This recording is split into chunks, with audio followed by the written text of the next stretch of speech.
Liam Kumar Day effect. Not really happened. Nigel couldn't make it. Yeah. I've Mendon already said he could make it. Don't take this home. Phil, credit to the guy. He's always managed to do what he has, but he is a shocking personality. You guys got a trophy? No. It was pretty bit. No. Well, like from Rashad Mendon. Right, you go. I'm a tag, Jack. I'm a fucking tag. Hello and welcome to another episode of the LOC Report. Commissioner Stubbs here again, joined as always by co-host Chris Leach. How's it going, Chris? Good day. Yeah, very well, thanks. Very well. Good. Same as ever. Good to be here on a Wednesday night doing this.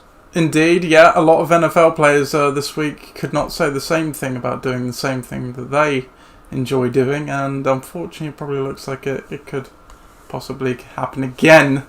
But we won't dwell on that because we've got some mid-season LOC action to talk about, haven't we? Oh yeah, there's plenty of it as well last week. So. Oh yeah, we do. So we won't dilly-dally. We'll just get straight in to the league news.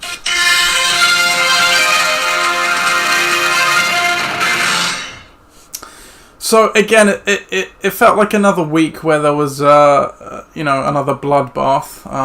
The rate of injuries at the moment is astounding. Anyone who watched the Niners-Eagles game can attest to that, because it was basically a preseason game with the amount of backups in there. But there was still... Right. So, well, you look at offensively, the Eagles were slamming. They was just so down on receivers, weren't they? So. Yeah, was there Crazy. something called a Fulgrim that scored a touchdown? I can't even remember. It's pretty crazy. He won't be scoring again this year. No, he won't. And there were another few high-profile ones which we'll come on to as and when. I guess right now because we're a couple of these waiver moves we're going to talk about them. But really, again, it was kind of one of those weeks where with the player going down, there was no real value to be gained either because there's someone who's already owned who has the value or. There is no value more to go around. But so Nick Chubb, he injured his MCL. I don't think it was a tear. He should be back at some point this season, but that led to bucking the trend, dropping a hot $24 on Dearness Johnson, someone I had never heard of before this show. Probably you as well, Chris. Yeah. Apart from a few sound bites on Sunday. Yeah, during the game, of course, yeah, and he dropped Benny Snell for him, but yeah, $24 on Dearness Johnson. What do you make of that one? I mean, it's a big time call, but at the same time, if you're going to leverage that against future earnings from your waiver budget, then I guess it's not too bad. And if he hasn't spent an unbelievable amount over the last couple of weeks, it's maybe worth a flyer. But I don't know, it just smacks to me as one of those 1 week wonders. Yeah, they've still got Kareem Hunt there, who was also nursing an injury. It's worth noting, which perhaps led to a lower workload than usual for him. But we'll see, I suppose. The other one here was Jamison Crowder was added for Matthew Stafford by Gridiron Gang for $22. Amazingly, Ben. Well, we'll come on to more about Ixan in a bit. But when we previewed the show last week, he could barely rub. Not only a healthy player together, but an actual playable player together. He dropped Jamison Crowder, who ended up playing and getting double-digit points. He's now on Gridiron Gang. What do you make of the move? Yeah, I mean, they don't have a lot to throw to the Jets. I think when you see, you see what they had. He's definitely the best of a bad bunch, but that does count for a lot. I think when they finally get their supposed number one receiver, and of course number one receiver of all time for me, Rashad Perriman, back, then that's it. The volume's going to drop. But till then, he is definitely the surefire number one receiver in that offense. So I think it's a good pickup. Sure. We actually had some money spent on quarterbacks. I believe the only quarterback that had any real money spent on him was Cam Newton by me in week 1 for $15. But there were two guys, but one I picked out, Justin Herbert for Brandon Cooks.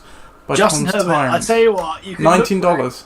If you listen back across all of these podcasts, I've been talking Justin Herbert up since the day he was drafted. That's it. He is the guy. He is of all the QBs. Forget Joe Burrow. He's doing all right. Justin Herbert is the guy who's come out of this year for me, rookie wise, because no one expected him to be good except me. I'm going to say that now. Right? No one expected him to be good, and no one expected him to be like, the West Coast Josh Allen, which he is. This guy is the West Coast Josh Allen, and you would give him a year, and he's going to be absolutely electric. So, yeah, I can absolutely buy it. I'm buying into Justin Herbert 100%. Yeah, you can see in his 3 starts, he's delivered 2 good performances and 1 okay one. So, the Chargers continue to profile to be a losing team, though they obviously have lost a bit in Austin Eckler, so we'll see how that impacts their offense. And their receiver core is banged up too, which brings us on to Justin Jackson was added by Bucking the Trend for Marvin Jones for $15. Joshua Kelly, kind of, I guess, profiles to be the lead, but with the amount that they like to run the ball and throw, you got to figure Justin Jackson is going to pick up a fair load of the work as well, coming back from injury himself. What'd you make of that one? Yeah, I agree. Again, we've seen the amount of injuries, especially to running backs this year, and you never know what's around the corner with COVID. So it's definitely worth a flyer on someone like that, who could force their way into becoming the if not starter, at least a major part of a committee there. So it's worth a go. Yeah, sure. And the last one we've got here was a free agent acquisition, Robert Tonyan for Mike Gesicki, a free agent ad. I was very surprised. Nobody even did a 0 bid or something on Robert Tonyan. So after he not only erupted, but I believe he has 5 touchdowns, is it now? He's got a lot of touchdowns now. Yes. So what do you make of that move? I think 3 in the same game is I think that when Devontae Adams comes back to being fit and well again, you'd like to think that that will slow down, but until that point, he's certainly a focal point in the offense. We saw many years ago that Aaron Rodgers can turn reasonable tight ends into, well, I can't really believe Jimmy Graham was a 2nd-round pick at one point, but he was. So, you can turn him from being nothing to that, and I think that that's possibly what's happening here. But in that offense, just anything's possible. So, and especially for free, that's an absolute steal. Though he's on a bye week this week, so that's probably... He's on a bye, yeah, that is a large part of it. I didn't make a claim on him for the exact same reason, because most of us need bodies now, not later, but snuck in there right after it went through and picked him up anyway. And obviously Aaron Rodgers seems to be back to the old A-Rod again, which is helping all of their offense, not just the receivers.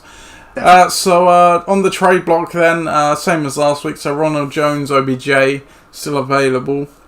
As far as I know from the detonators, from my side, Gridiron Gang, Zach Moss, Mike Davis still on the block, and Pat Stan, again, as far as I know, entire team still on the block, so...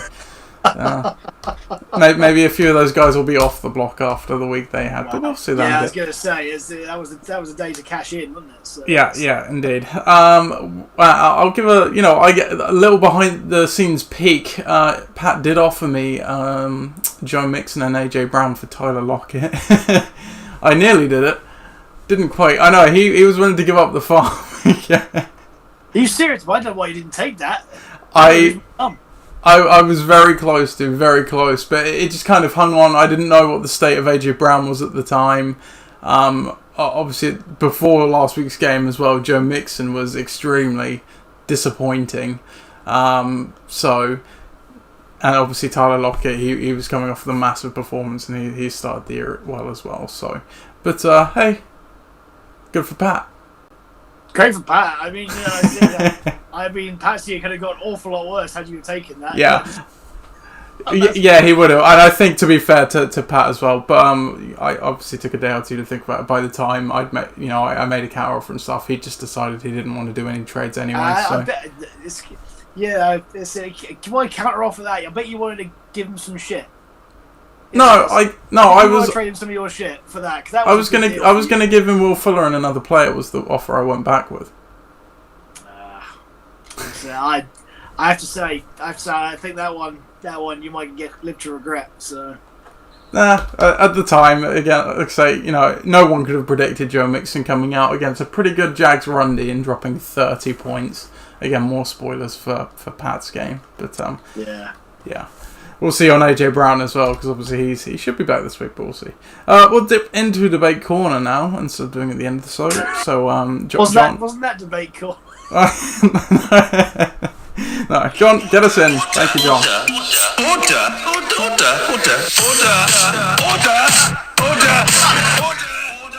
Okay. Not a fantasy related one, as it does seem pertinent with all of the crazy COVID stuff going on at the moment, to ask the question, simple question, we won't spend long on it. Will the season be completed?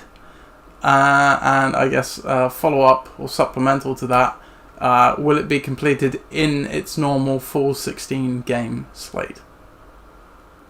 Yeah. Yes. Will it be finished later than February? Yes. Yeah, I think you're right. There's going to be some element of delay. I think actually I've seen, interestingly enough, so with the Titans, and obviously they had a couple more positives today, there is actually possible talk that they may have to forfeit their game against the Bills because allegedly, and there's still investigations into this, after the facility ban, obviously when they started having the positives where no one could go in, some players allegedly worked out together off-site. Yeah. I mean, you have to consider the implications here if you are a player. I think there are a lot of teams out there that seem to be doing a really good job because it's the same kind of players or same kind of teams that seem to this to happen. The Titans seem to be the number one problem here. But yeah, I just cannot fathom as to why. This is the problem though, is that as we go further in and further on, there are going to be more and more and more cases, especially amongst players, I think, because you can't if one person's got it in your team, the likelihood of another person having it and then passing it on is higher. Exactly. Yeah. So that wipes obviously whole teams out, and you can move things to bye weeks, but once we get past that into the last maybe 4 or 5 weeks of the season, then what? So yeah, I just got this funny feeling that we're gonna get to a point where it's gonna stop. We're gonna have a couple of months off, and then we're gonna restart again in February, March, whatever it might be. Complete the season, and then draw a line underneath it. I can't see how the usual schedule, especially in the depths of winter. Yeah. And especially those those states that further north as well, where you'd like to think it would be a bit more prevalent because of the nature of the virus. But yeah, that would be a sensible move for me anyway. Is that once it gets to a point where teams are 5 or 6, or if you get into the point where you're stopping games and 5 or 6 players are infected per week, then you have to call it a close, stop, get to a bubble once more, and then restart again. Yeah, because something is fundamentally wrong in certain aspects of certain teams' preparation to make sure they're protected against this. Exactly. Yeah, I think for that reason, I don't think the full regular season will actually be completed, just because I know already from what I've seen that the NFL has made some contingency to push back the Super Bowl, but I don't think it's anywhere near it. And I've seen that they've booked hotels like for weeks after the current date in where it's going to be played, but it's just not going to be long enough for any of this. I mean, I don't want to. If we've got any viewers out, I know we had someone ask us who's going to win the election last week. If there's anyone out there who is under any illusions about certain aspects of this, from an outsider's point of view in Britain, I feel as though the Americans generally think that they're above this virus. I don't know why that is, whether or not it's this we're the greatest country in the world, therefore we're the greatest people, therefore it's not going to infect us. I just don't get it. But I think in Britain some time ago we came to the conclusion that we definitely are not past this and we're definitely not above it. I know that there is a certain element of that, but most law-abiding people in this country who don't listen to conspiracy theories are pretty good with it. But in the States, it comes from the time we saw what President Trump did earlier in the week when he was released from hospital. it just seems to me as though there is a large majority of American people who think to themselves, well, it's not coming for me. Pretty much, or that it's a hoax, or and that's whatever. And we're just they're above it. That's it. No one's above it. And no. Certainly when it comes to sports, it pales in comparison to what people are doing. People are going through and whatnot. So I think I'm with you. And if the NFL's taken the point of view that we're playing the Super Bowl regardless on this day because we have to, that's just another point to my argument, really. Yeah. So there you go, a nice cheery debate corner for you today. There you go. But we'll go on to some more cheery stuff, which is the weekly recap. Go on here. Yes. No, that's fine. We'll start with last week's marquee matchup then. It was Gridiron Gang against the Dream Team. Gridiron Gang faced the Dream Team. Gridiron Gang coming off their first win. The Dream Team still undefeated in a key divisional bout. And the Dream Team took it. Didn't quite live up to expectation in the game, but it was an entertaining one. Took a Sunday night comeback by the Dream Team to win 104-84. Looking down the lineups for Viv Wilson, not quite as great as he had been, but still shipped in mighty fine 25 points. Ezekiel Elliott got 13.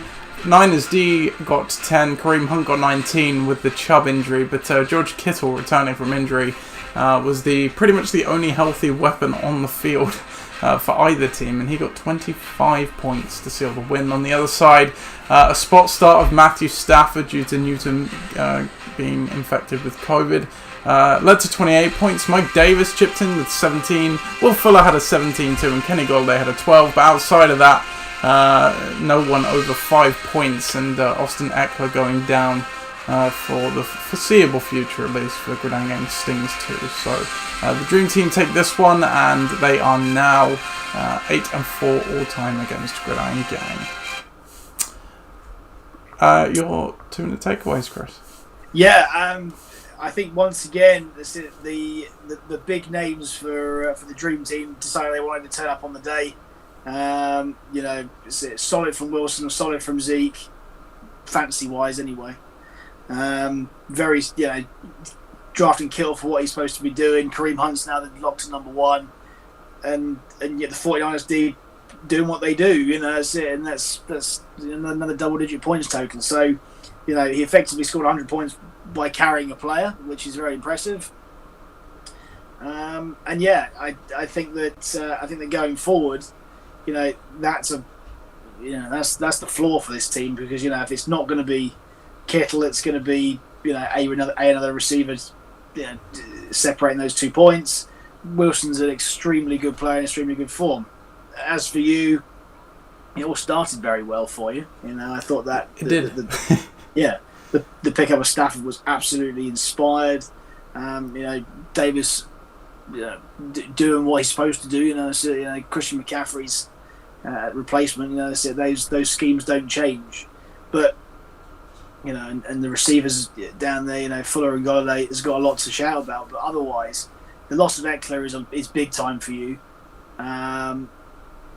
because he's such a fundamental part of that, especially the week previous.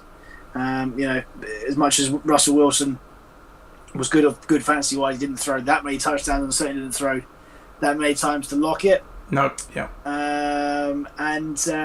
Your DST and kicker combined for a grand total of 4, which is not ideal. So I think that if there's anywhere where you can go to say, where did I lose this game, it was less about Eckler and more about what happened at the bottom there. Yeah, special teams certainly did let me down big time. But hey, we go on to another week. Dream Team remains undefeated. Next game then, Pakistan versus Bedetonators. Pakistan still searching for their first win. Bedetonators are trying to find their first win since week 1 of the season. They're going to have to find it in week 4, because Pakistan finally came alive to get their first win, 117-110. For Pakistan, a spot start of Ryan Fitzpatrick led to 21 points. Joe Mixon actually turned up. He got 36 points. Amari Cooper delivered again with 21, and Justin Jefferson, hot for waiver wire, delivered a 10 as well. For Bedetonators, he's going to be feeling a bit gutted. 110 points, a good week. Watson 25, Robinson 11, Odell Beckham erupted for 33 points. Ronald Jones 13. Colts D 11, but a donut by Calvin Ridley is really what cost them here. So both teams 1-3 now, and the Detonators are 3-4 all time against Pakistan. Pat's finally got a win. Finally got a win, that's it, and he can thank his mate Joe Mixon for that. That's it. His first round pick proven useful in this one. I think that one, that's it. Pat's very bold pickup of Justin Jefferson last week. That's going to leave him in good stead. That's it. We look at what Mixon's done, which is definitely a massive thing. But Pat could have picked literally anyone else off the waivers, and to be honest with you, anyone else off his bench and would have lost. But he did pick up someone from the waiver wire, someone who was worth picking up, and he's only added to his team. And yes, it does feel as though it's very boom or bust, But yeah, he picks up Fitzpatrick, great pickup. That's it. Did better than Drew Brees on the day fantasy wise. That's it. Mixon was great. Amari finally is showing some promise. Like we said, Justin Jefferson and otherwise, it's it reasonably, high single digit figures for everybody else. This is the sort of thing that I expected to see from this team, albeit not maybe as concentrated in only a couple of players throughout the year. But anyway, when Michael Thomas is back, different story. As for Ollie, that's the sort of thing you want to see. Everything's solid, everything's consistent. Finally, OBJ does something for him, and then the guy that you can rely on for the rest of the year, Calvin Ridley, who has been fantastic so far, has been not very fantastic now. You're not going to drop him. You're not going to expect. You're certainly not going to expect anything other than, you need what, 5 points, 6 points. 7 points, basically, yeah. 7 points. 7 points. You expect him to get in 70 yards with the form that he's in. I know that it's even more galling when you see guys like Tyler Boyd on the bench there, and certainly CeeDee Lamb. But you're not going to drop your form guy, and I can see why you'd be very disappointed with that. So, yeah, but there's so much to be positive about for Ollie at the moment. Yeah, absolutely, and as you said, it's probably a rare thing for Ridley. He was carrying an injury into this game and was up against Jair Alexander as well. So, but hopefully they can continue that. But meanwhile, Pat will be happy with his first win. Very, very, I would be. You are gold to play the Tuckfards in our next game. You are gold and the Tuckfards battling for supremacy in the Southampton division, and you are gold will be the one who came out on top, riding a 3-game win streak now. They are 3-1, winning this one 93-78. Looking down the lineup, Kyler Murray, Cardinals weren't quite firing, but he's still got 29 points. Cooper Kupp got 13, Adam Thielen got 18, and Brandon McManus, talk about a spot start, 18 points as well. On the other side for the Tuckfards, Mahomes wasn't quite as good, but still shifted a reasonable 24 points. Devin Singletary got 14. Nobody else in double digits. So, not a great day for them. The history between these two now is 3-3. So, with that, Ollie Gardner ties the series. Yeah, we talked up Anthony Miller last week. Yeah. Thankfully, it didn't cost him anything because Phil's team was so poor. Yes. If we're going to be talking about this team, firstly I don't know how I lost to this team earlier in the year, because you look at it now, and I mean, I know there's some tough matchups in there, granted, but when you think of, let's have a look. Nuke Hopkins against the Carolina Panthers. Yeah, he was injured coming into this as well, but still you'd expect more. Yeah, they've been torched all year. That's it. There's nothing on the bench. It's Mahomes or bust at this point. That's it. Hopkins may turn up. Ingram might get an odd touchdown or two. Adrian Peterson, again, 1-yard touchdown. But look, there's not a lot to write home about there. And I don't know where it's going to get any better. I really don't. I don't know how it's going to get any better for Phil. Because that's it. It's not like he's expecting him to come back. Juju's on a bye this week. Or was last week, sorry. But even then, I still don't think that's going to make an unbelievable amount of difference in this fixture. And you look at the other side. You are gold on the way. I don't know if they're on the way down or on the way up, to be honest. They're riding Kyler Murray hard.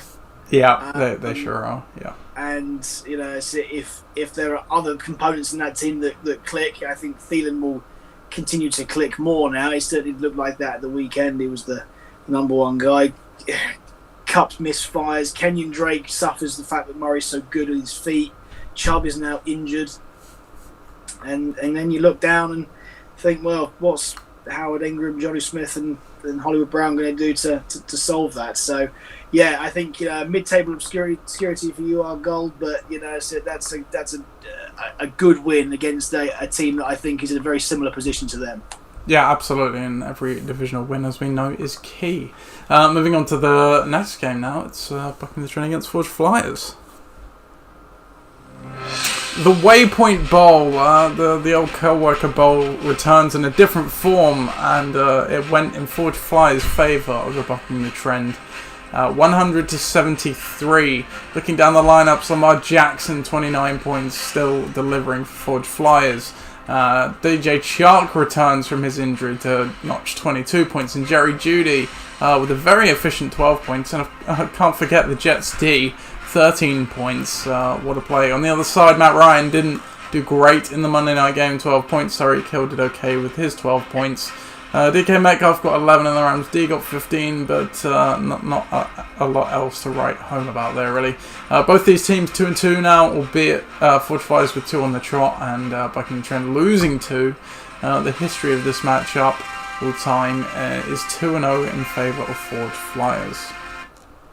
And Chris, it is nothing short of insane what you managed to do, given the amount of players you had involved in the Pittsburgh Tennessee game. Yeah, my absolute waiver wire wizards come out. I'm not going to lie here. I mean, this is a win completely on the foundations of Lamar's extremely long run, and DJ Chark's extremely good performance. So I can't take every credit, but let's be honest. The players that I added were Hawkinson, who got a touchdown and a 2-pointer. Renfro, who didn't do anything until the fourth quarter. The Jets D, who were a very big surprise, let's be honest. Yeah.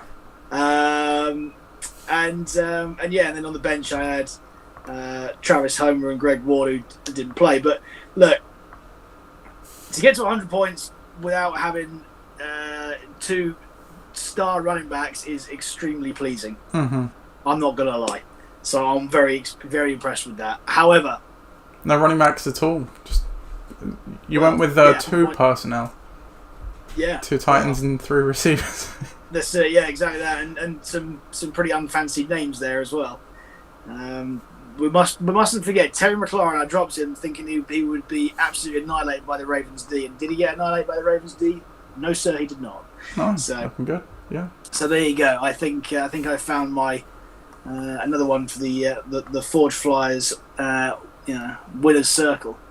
As for Mike, we said earlier on in the year that his team would be one of those teams that would be quite boom or bust. I think that when he booms, he goes off, and when he busts, he does not.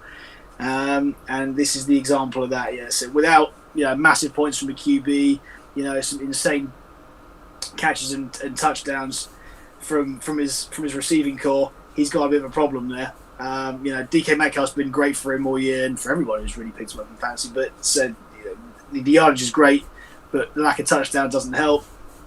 Similarly with Josh Jacobs, we've seen him go absolutely nuclear, but he was stifled somewhat, as much as the whole Raiders offense was on Sunday. So they were hopeless, by the way.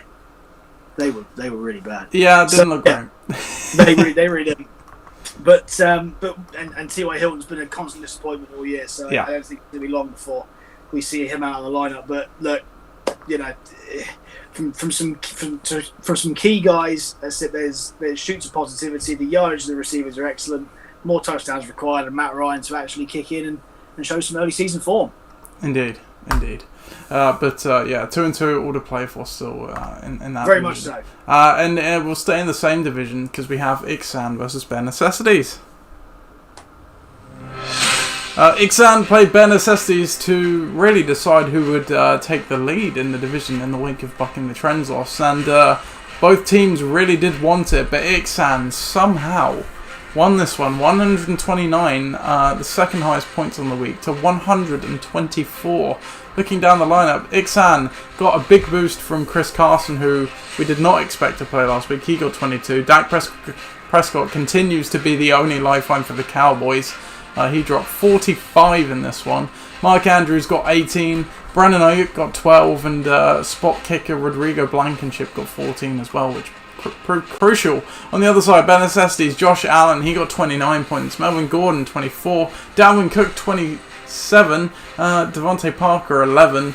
But no one else over 10, albeit they're pretty close. But yeah, Ixan take this one 3-1, and they do lead in the division.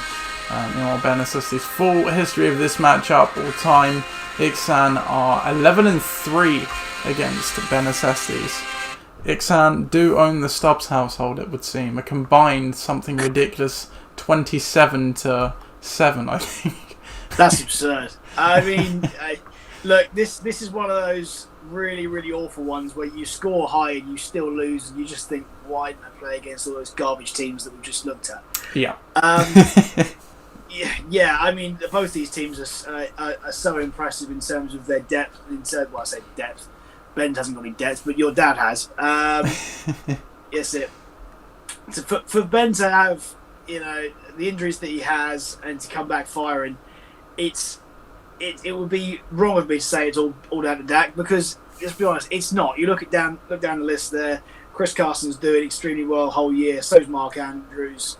But Dak is clearly in, maybe not in a league of his own because Russell Wilson's also in that league, but he's certainly in the top two this year. But I think for a more balanced team, you look at your dad's team, and the top three there, the Holy Trinity as we call it, the two running backs and the QB, and that is a solid foundation of which to build on. That's not going anywhere. That really isn't. That's those three are going to be the great all year. Melvin Gordon's certainly coming into his own now that Philip Lindsay is a bit banged up. But there isn't any way you can say he could have done better, because there simply isn't, except the fact that the Titans got COVIDed off, and as you say, Rodrigo Blankenship goes in there, scores 14 for Ben and wins it. Mm-hmm. So yeah, two scary teams on their day, but yeah, for as bad as the Cowboys' defense are, Dak Prescott has to be that good, and fantasy-wise, that's excellent to see. Yeah, exactly, and no sign of that letting up, you would think. Our final game of last week then in the Winchester division, so with the Dream Team's win, Ross needed to beat Tom to keep up, but Tom was searching for their first win. Here we go. Whose Tyrants faced, I can't remember what Ross's team was last week, but they're Odell or no Odell, which was brilliant by the way, in this week 4 matchup, and Ross once again coming out with the fireworks. Week high 145 points. For the second week in a row, Tom's Tyrants over 100 with 116, yet they lose again and still remain without a win. Looking down the lineups, Aaron Rodgers still playing great. Haven't got Devontae Adams, nope. Haven't got Alan Lazard, nope. Well, he just drops 38 points anyway. Alvin Kamara, he got 18. Mike Evans got 18. Stephon Diggs with 12. Aaron Jones with 17. And then the special teams, my goodness. Randy Bullock 17. And the Chiefs D 21. On the other side of the ball, Tom Brady rolling back the years with a 5-touchdown performance and 42 fantasy points. Jarrett McKinnon 16. Todd Gurley arrived as well with 18 points. Allen Robinson 16. But obviously still not enough for Tom's Tyrants to get their first win of the season. The history of this matchup all time now is 4-5 in favour of Ross. Ross's team continues to just erupt. It does. That's it. Congratulations once again to the auto draft, who has done an extremely good job putting this team together. And I'm going to keep banging on about that point all year, because it's when you've got those sort of weapons but you haven't drafted them, fair enough. That's it. Fair enough. It's it. If that falls into your plate and you just every week keep churning it out, that's it. We might as well just draft with computers. Yeah, that's it. pretty much. That's what we may as well do. This team is one component away from being an absolute all-time team, by the way. Every week I bang on about it. If there was someone other than Valdez-Scantling in there who just seems to be scoring 45 yards a week, that's it, not doing a great deal, even in a high-powered offense, something's not quite right. But it doesn't matter when you've got all that talent around it, and when you score, that absurd, whatever it is, 38 points combined between your kicker and your defense. That is just, when it's going right, it's going right. It does feel like, the early part of the last decade, though, when you see Rodgers and Brady both like combining for 80 points or more. Tom must feel gutted about that, but again, nothing he could do. The better team, the more high-powered team on the day. And I think that you look going forward, when you've got the one of the top 3 fantasy QBs this year, plus the number 1 and number 2 running back, plus 2 very, very, very serviceable receivers, you're onto a winner. I would say that Ross is he's a real dark horse in this this year. However, as we say for a lot of people, he is one injury away from not being able to replace someone like for like, and that is a bit of a problem. But for as long as he's doing that, who cares? Exactly, and for what it's worth, we'll be getting Le'Veon Bell back at some point.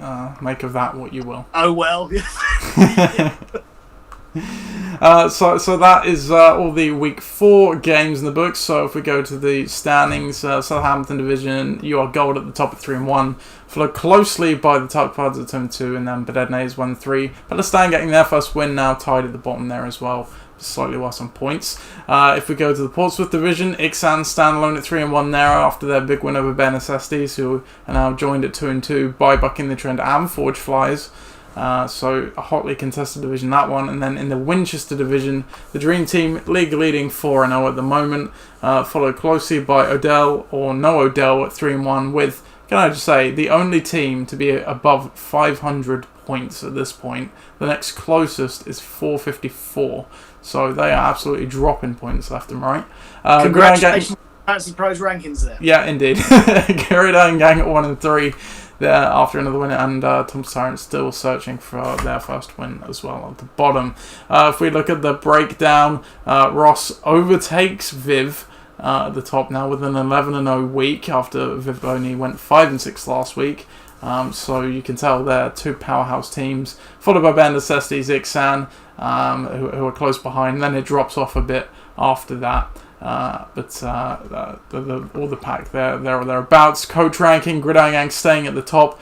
Some good decision making, also that all their players are getting injured, so that does help as well. Mike had a perfect week last week. He had a perfect week in week 1 as well, not leaving many points on the bench at all. But the Dream Team really slipped down this ranking, as did Ross this week. If we pan to the bottom, Bededne, as we know, they're 1-3 a week. Once again, they leave another 20 points on the bench, and this week, obviously, they needed it for that win. Like we saw, you wouldn't question his decision making, but the points don't lie, and they are on the bench every single game. Same for Tom's Tyrants, but again, we know this week it wouldn't have made a difference either. You throw that all together and you get the true ranking, with Ross at the top, Viv right behind, Ben, and then Bare Necessities and Bucking the Trend, Gridiron. So it's a bit odd right now, because there is, am I right in saying that the first Southampton division team pops up at number 7 on this list? Yeah, that's about right. That's very interesting. So we kind of have the NFC West 7-9 winning Seahawks situation going on here, perhaps. But at least you are gold, are 3-1. If we go to the all-time statistics now, we like round numbers, and I'm pretty sure I saw 1 or 2 when I was keying it in the other day. So if we take a look in the all-time statistics in terms of wins, no round numbers, losses, no round numbers, that I think there are some in the regular season one though, or maybe I was just completely lying. No round numbers, but I think Viv has now tied. Yeah, he's tied me, so he could be moving up in the wins ranking. Still hotly contested at the top. We can see my dad is 1 win ahead of Phil, with Tom and Ben close behind. Bear in mind, Ben obviously season less than everyone, yet he's almost got the most wins all time. That's quite the achievement. Wow.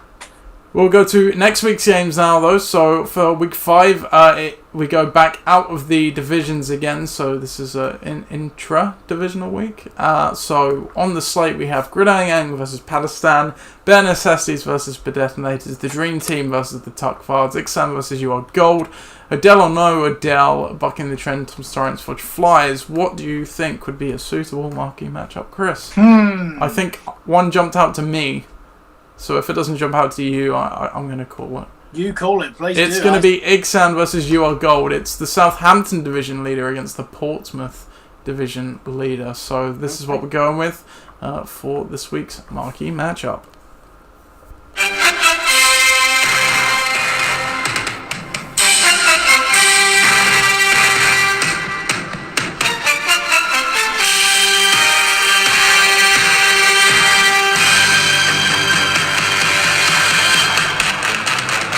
Ixan face You Are Gold, the battle of the 3-1s, the battle of the current division leaders. Only one will reign victorious. Who will it be? Well, based on projections, it's going to be 91-87 in favour of Ixan. They're getting a bit healthier, and the projections like them. Looking down the lineup, roster looks unchanged at the moment, but Raheem Mostert could be back. Other than that, probably not a great deal of change. On the other side of the ball, Kyler Murray still staying in at the quarterback position. I think Marquise Brown comes into the lineup in favour of Anthony Miller. That's not surprising at all. But they're unchanged on that side as well. A history of this matchup all time. Ixan are 3-2 against Cash for Gold. Your 2-minute preview of the game, Chris?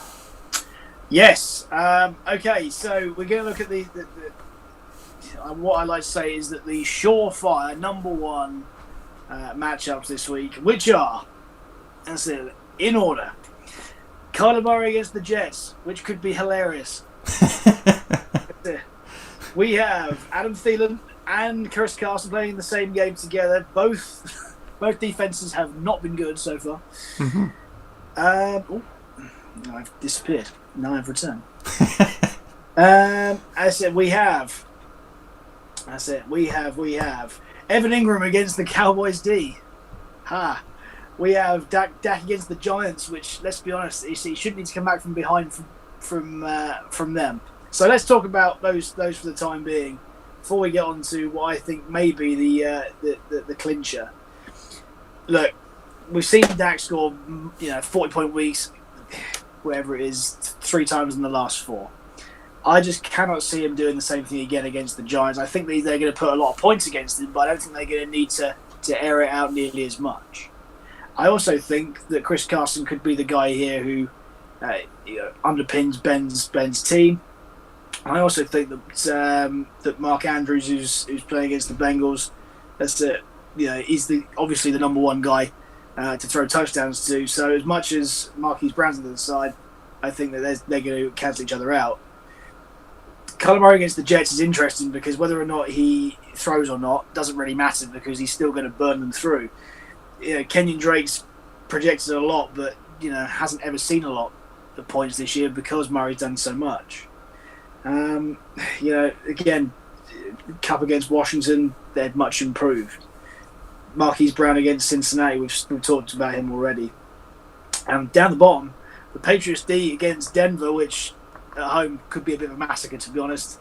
Versus the Bears playing Tom Brady at home. Yes, they've been very good against QBs this year, but I don't think nearly as good as the Patriots against a second or even third-rate QB. So, unless that's without the possibility of Mostert coming back in. So, do I think that Ixan's going to win?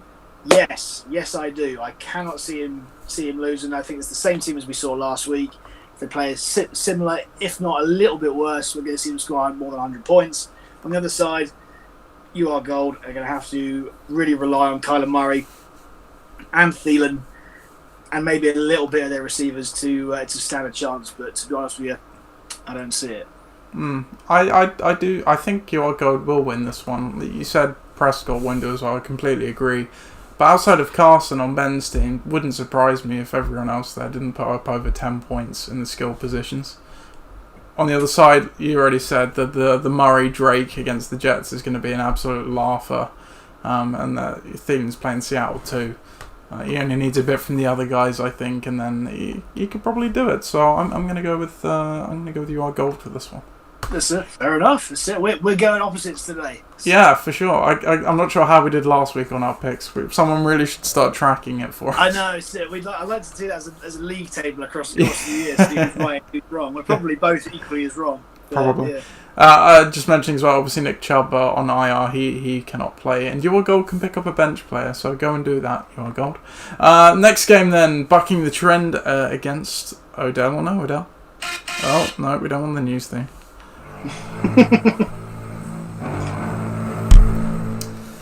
Bucking the trend face Odell or no Odell. Bucking the trend on a 2-game losing slide, but they are projected to snap it here. There must be something wrong with Ross's team because they are projected to win 93-55. Looking down the lineup, it's bye-week hell for Ross's team as he has Rodgers, Valdes-Scantling, and Aaron Jones on a bye. Presumably, well, they don't even have a backup quarterback on the roster at the moment. And then take your pick between Rex Burkhead, Latavius Murray, Hunter Henry, Matt Breida, possibly Le'Veon Bell. Yeah, we'll see. For Mike's side, he has not changed his roster as yet, so unchanged there. History of this matchup all time. Let's take a look. Bucking the trend are 1-0 all time against Ross. A good time for Mike to be playing Ross's team, I think you might say. Very, yeah. The auto draft can't play them out of bye week now. Yeah, look, you know, if you get to this point and you haven't yet changed your team, it's probably best to do so. I would suggest, you cannot replace this. Well, you can replace MVS because we keep saying you can, but you can't replace Rodgers and Aaron Jones like for like. It's not possible. Not with the players that are in there at the moment.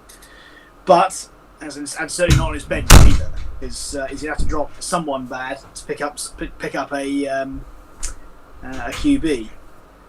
By the way, there's QBs out there. You've got it's probably Minshew. Texans, which is the hilarious. only viable one. Yeah. I don't know. Big Ben at home at the end. Yeah. No, that's not too bad. I'd probably give that a go. But yeah, that's it. I think otherwise, you're totally right. So yeah, I just can't see who you would add there. But look, yeah, you're right. Otherwise, that's it. Kamara can pretty much carry it. If Evans is in a tough matchup, if they play it, Diggs is in a reasonably tough matchup against Tennessee because no one wants to catch COVID going anywhere near the players. So Bullock won't score 17 again, and I think the Chiefs have a nice day against the Raiders. But look on the other side. Matt Ryan is in a plus matchup at home. Tyreek, good matchup. Jacobs, if you're going to play him, you might as well run it through him. Don't like Hilton. Metcalf against Minnesota could be a lull fest. Anderson against Atlanta again, same thing. And the Bucs playing Chicago in Chicago. Well, I'm not so sure they're completely set on who's the QB there. So either way, they're pretty underwhelming. So yeah, I think that without some star names for Ross, particularly a star QB that Rodgers has been to steer him through, and the number 2 ranked running back in fantasy, Mike's going to take the win. Yeah, I completely agree. Injury-wise, Ross, like I said, could have Bell back. Don't know about Young Waker, but it's a kicker, who cares? For Mike, Leonard Fournette, still very iffy, considering it's the Thursday night game. I'd imagine Lindsay would be back, but yeah, against New England, that's not going to matter. No, I think this has just the feeling of a gritty low scorer, to be honest with you. But I think given the basically top 2 players, obviously Kamara's certainly in the top 3 with them, so 2 of the top 3 are missing for Ross, and I think that's probably going to be enough to give Mike the win. We'll go on to our next game then, and it is Tom's Tyrants against Forge Flyers.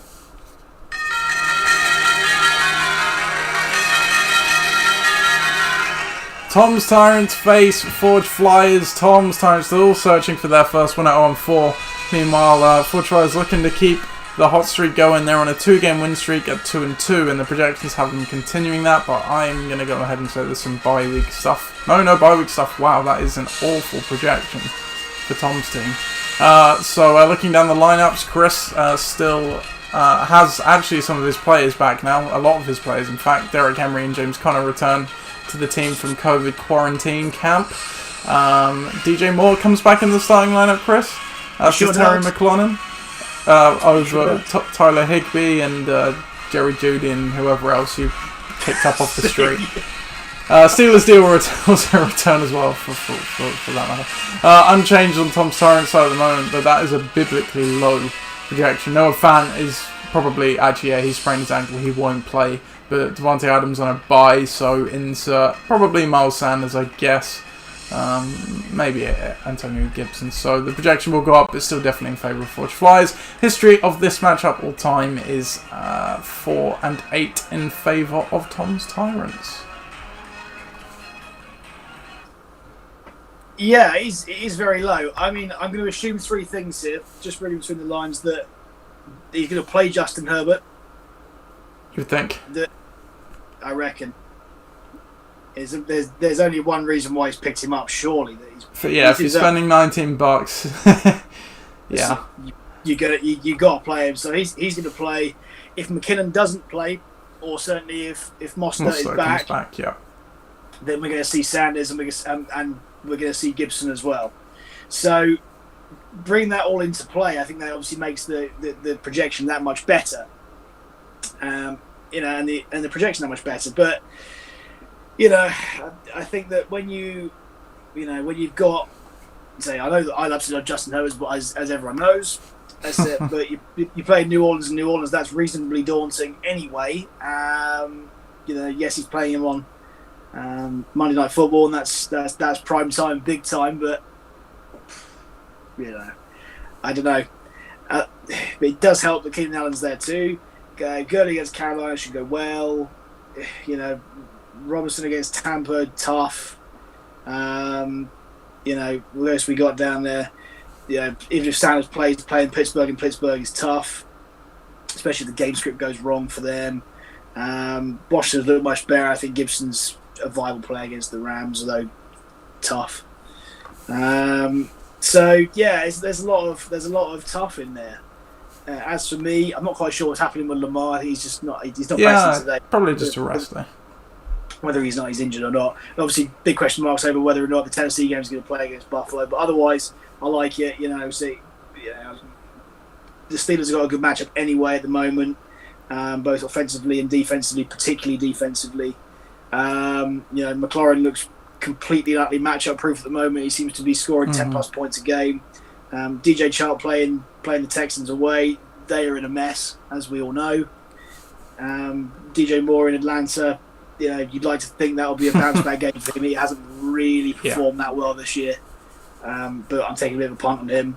So there's a lot to like. There's a lot I like more anyway with my team than I do with Tom's. However, there is certainly a lot of high-powered running backness behind that can come to the fore on the day. I think maybe QB is where it's won and lost here. Yeah, no, I think you're right. You reeled down the matchups, and the matchups for you are just pretty damn good. For Tom, less so. Interesting on McLaurin. The Washington football team have benched Dwayne Haskins for Kyle Allen, so we'll see what kind of effect that has on their pass game. Right. Have the DJ Moore effect from last year. Yes, indeed.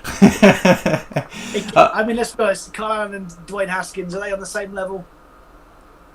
Kyle Allen could possibly even be a smidge better, perhaps. Who knows? I'm going with your team as well. I just think, like you said, the match. Even if Herbert comes in, the Saints' pass D hasn't been great, but they were without their two best corners last week, the skill positions around Herbert are not great at the moment. So I think Tom could still have a nice week, but unfortunately I think it's going to be 0-5 for him, and your team will roll on. Our next game then, we have Gridiron Gang against Pakistan.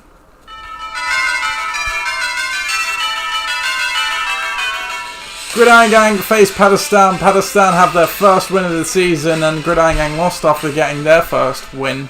They're projected to pick up another L. Meanwhile, Pat will hopefully make the streak too, as they are projected to win 94-87. Looking down the lineup for Pakistan, at the moment they are unchanged, and why would they be after their great week? But they could be getting Michael Thomas back from his high ankle sprain.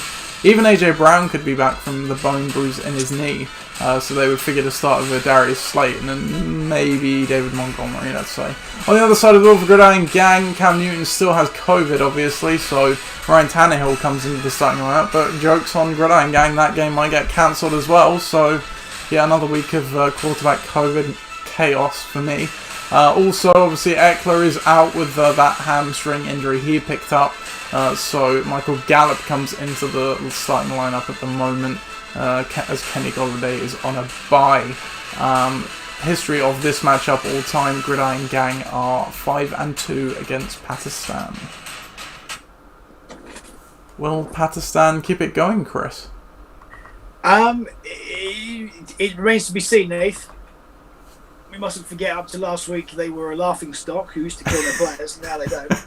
So, yeah.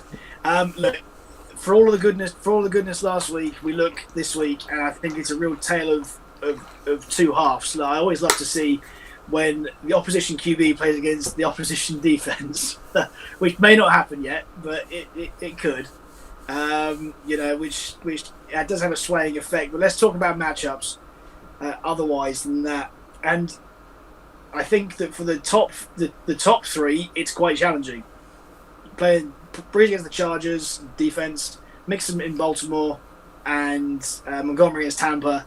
All three provide a very difficult challenge. On the other side, with Cooper playing the Giants, Slayton playing Dallas D, and Jefferson playing Seattle. That really does make up for it.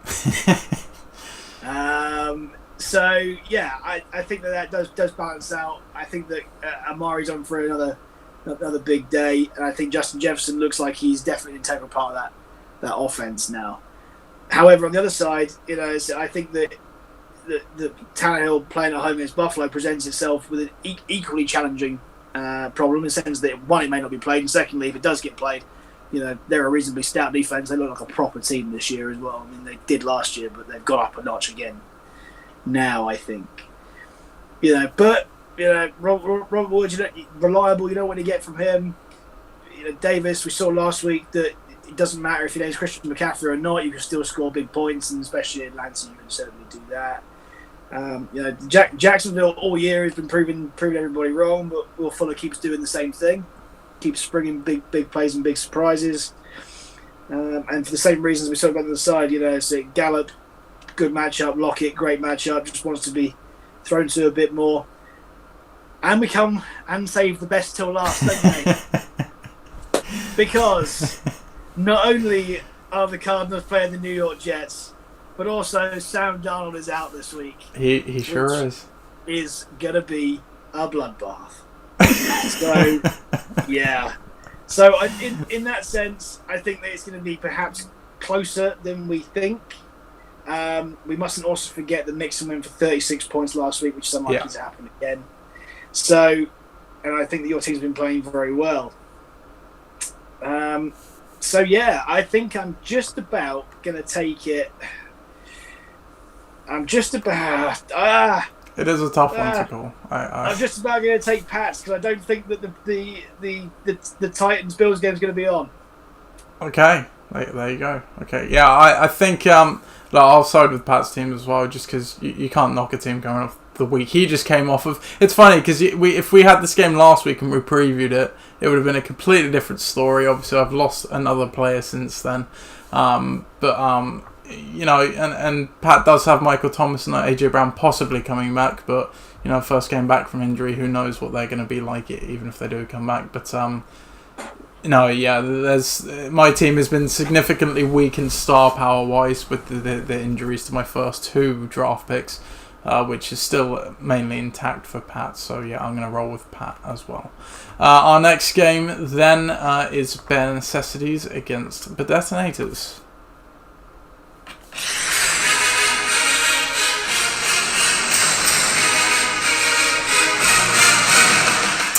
Two founding teams face off in this Week 5 matchup. Bare Necessities against The Detonators. Both of them looking to get wins to keep up in their division.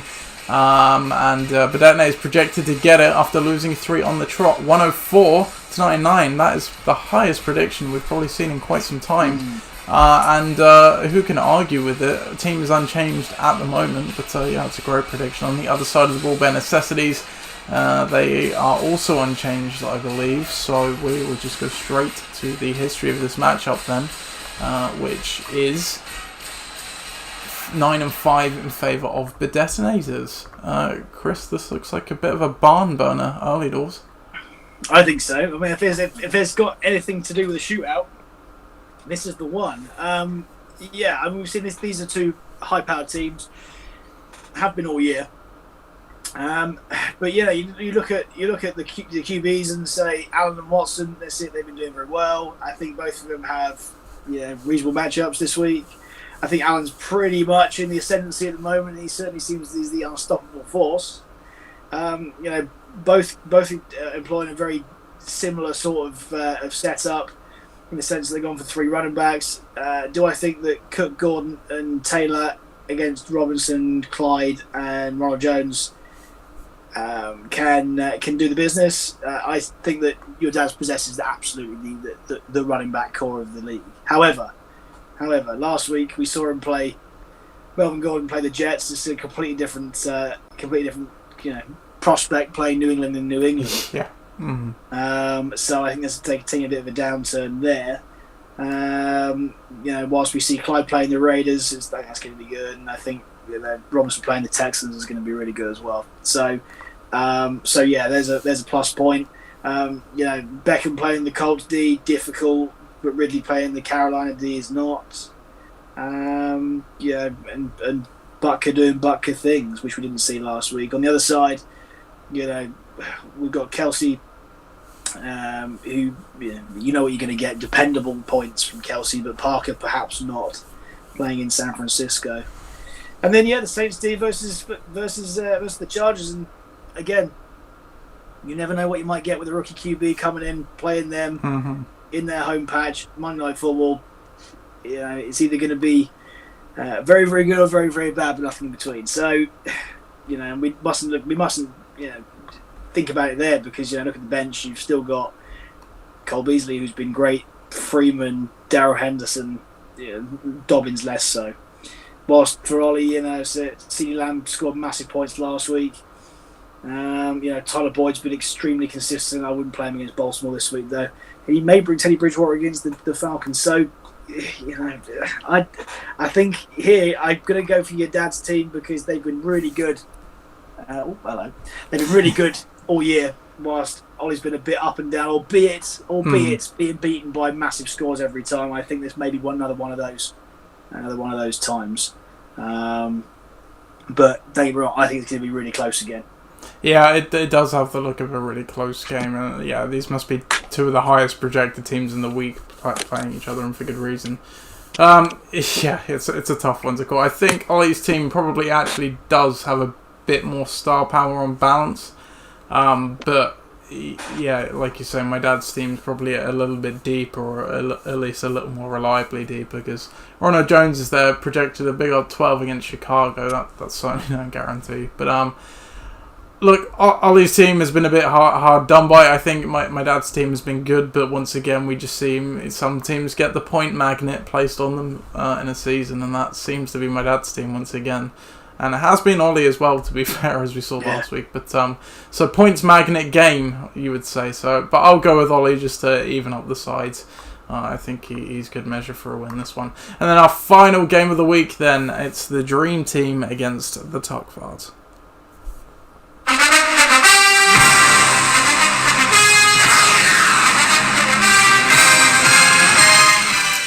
League-leading Tuckfards 4-0 face the Dream Team face the 2-2 Tuckfards, and based on the early projections, it's going to be an absolute walk in the park for the Dream Team to go to 5-0. If we look down the lineups for the Dream Team, Scotty Miller comes into the lineup, I believe, in favour of AJ Green. no other change there. On the other side, no change at the moment for Phil, but he's got Peterson and Crosby on a bye. Who figures to come in? It's probably Juju Smith-Schuster, and then obviously a waiver kicker, but projections will still be in the Dream Team's favour. History of this matchup all time is, where is it? There we go, 6-7 in favour of the Tuck Fards. And I should have said the last game, Julio Jones injury-wise for Detonators, I would not expect him to play at this stage, but possibly could. Anyway, this game, Chris. This game. Now, before we begin in this game, Nath, I'm going to say to you and say to Phil and say to anyone, if you see a player on IR on your bench, put him on your reserve spot and pick someone else. And you certainly need to do that this week, Phil, because, yes, with those two guys on your buys, you'd assume that Juju comes in for Adrian Peterson, though nothing's a given on Phil's team. And another kicker comes into that bench spot that you're going to free up because you're going to put someone on someone in reserve, so that's good. Otherwise, it really is Mahomes and Hopkins or bust, like we said in the previous thing. Once again, that's it. It's just not there. I think maybe the Ravens D could chip in. Playing Joe Burrow. He doesn't done all right for the first 4 weeks, I have to say. He's not faced a defense quite as good as the Ravens, but no one has. They are some bad men.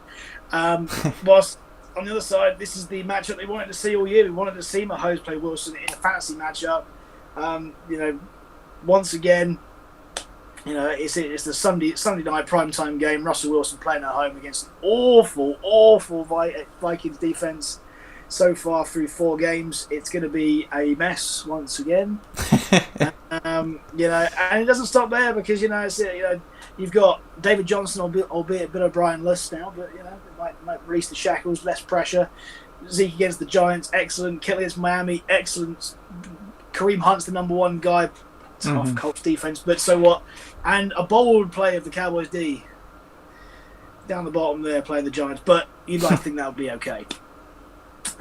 If Scotty Miller doesn't play and Godwin doesn't play, then perhaps at that point you got to look to yourself and go, well, who are you going to Damien Harris, I think, would probably be the next man up. Look pretty impressive. Bring him back. There you go. You give him a run. Albeit you can't. You can't because he's already got three running backs. Of course you can't. So yeah, it would have to be Green or Landry. Yeah. And that's a toss up between which one's worse, to be honest. So at least Landry threw a touchdown last week. That's true, actually. There you go. On that basis, no, I think that Phil's running backs are 2 touchdown dependent. I think that Sammy Watkins is Mahomes dependent, and if it actually comes his way, and whether or not he stays healthy. So we're talking three big players for Phil versus 5 big players for Viv. Viv's been great all year. Wilson's anchored it. Elliott's helped. Kittle's come back. It's a win for Viv. It would be an absolute shock if the Tuck Fards managed to win this game. Yes, but it would also be completely on brand for the Tuck Fards. Oh, totally. That's it. I mean, we've seen the history. It's very close somehow. So. Yeah, yeah, indeed. So that is the Week 5 preview. So we obviously a lot changed between the episode last week and what happened. With what the game's going on health-wise, a lot of things are changing. Who knows what will change between now and Sunday and completely wreck our preview show, Chris? Well, yeah. This is all for nothing. Yeah, exactly. No, but hopefully another good, healthy week of NFL football ahead, as well as LOC football. Obviously, we hope you have a good week. Thank you for joining us, Chris. You have a good week especially. Absolutely, you too. Take it easy, Nathan. Have a good weekend. Enjoy your games. Good luck, but unless you're playing me, of course. And just to finish off with Mike, can't leave any points on the bench when there aren't any. There you go. See you later.